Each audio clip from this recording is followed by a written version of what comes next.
अलग अलग रीज़न हो सकता है रोने का या दुखी होने का। तो हमने ये स्टोरी क्रिएट की है कि ये सारे बच्चे एक साथ पार्क में हैं और हर बच्चा अलग अलग स्पॉट पे बैठा हुआ रो रहा है। तो सबकी अलग अलग स्टोरी होगी रोने के पीछे कि कोई क्यों रो रहा है। तो उसमें से मैंने विजुअलाइज किया कि एक बच्चा शायद इसलिए रो रहा है क्योंकि उसको पढ़ाई में इंटरेस्ट नहीं है, और इंटरेस्ट इसलिए नहीं है क्योंकि उसे मैथ से बहुत ज़्यादा डर लगता है। तो वो इंटरेस्ट अपना खोता जा रहा है। फिर एग्जाम आते हैं तो एग्जाम में एंजाइटी और डिप्रेशन और सब कुछ सोचना, स्ट्रेस में आना, तो उसके दिमाग में हर टाइम यही चलता रहता है कि मैं पढ़ाई में वीक हूँ, मैं उतना कॉम्पिटेंट नहीं हूँ जितने मेरे और दूसरे स्टूडेंट्स हैं या साथी हैं। तो वो अपनी पढ़ाई को लेकर बहुत ज़्यादा टेंशन में है, वो इसलिए रो रहा है।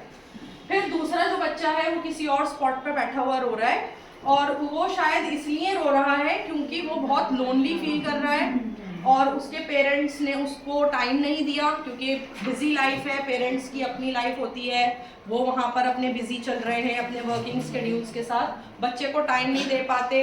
तो बच्चे का कोई पेयर लर्निंग नहीं है, पेयर ग्रुप नहीं है, फ्रेंड्स नहीं है, कुछ नहीं है। तो वो पार्क में आकर भी और दूसरे बच्चों को देखकर भी लोनली फील कर रहा है। उनके साथ खेलने का उसके अंदर कॉन्फिडेंस नहीं आ रहा है कि मैं किसी से बात करूं, किसी से कुछ बोलूं। तो वो लोनलीनेस में ही फील कर रहा है कि मैं कैसे अब किसी से बात करूं, इसलिए। और जो तीसरा बच्चा है वो इसलिए रो रहा है कि पेरेंट्स उसको लेकर तो आ गए पार्क में, लेकिन उनकी पेरेंटिंग इतनी स्ट्रिक्ट है कि वो बच्चा किसी जगह नहीं जा सकता अपने माँ बाप की इजाजत के बगैर। तो पेरेंट्स उसको पार्क में तो ले आए, लेकिन शायद उसको इतना अलाउ नहीं कर रहे कि नहीं, गैरों से बात मत करना, या वो स्ट्रेंजर है वहां मत जाना, उधर मत जाना।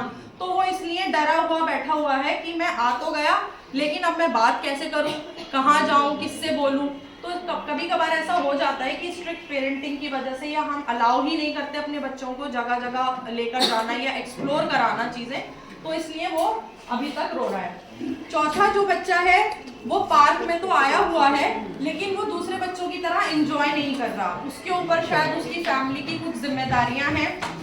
जैसे आपने अक्सर देखा होगा पार्क में चिप्स वगैरह बेचते हुए बच्चे होते हैं, या छोटे छोटे चाय के या कॉफ़ी के स्टॉल्स लेकर बैठे हुए होते हैं, या कुछ छोटा मोटा फूड आइटम बेच रहे होते हैं। तो होते तो वो भी बच्चे ही हैं और वो उनकी खेलने की ही उम्र होती है, लेकिन वो फिर भी नहीं खेल पाते।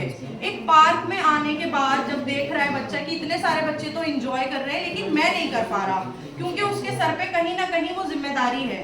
वो रोज आना आता है पार्क में अपनी चीजें बेचने के लिए, और देखता है कि ये बच्चे तो खेलने आ रहे हैं, लेकिन मेरे ऊपर वो खेलने का शौक जो है वो निकल नहीं पा रहा, और मेरे ऊपर जिम्मेदारी इतनी है इस सामान को बेचने की कि मैं उस चीज को उस एज में होने के बाद भी इंजॉय नहीं कर पा रहा। और पांचवा, मुझे ऐसा लगता है कि बच्चा इसलिए रो रहा है क्योंकि उसके पास लग्जरीज नहीं है या बेसिक फैसिलिटीज नहीं है खेलने कूदने की।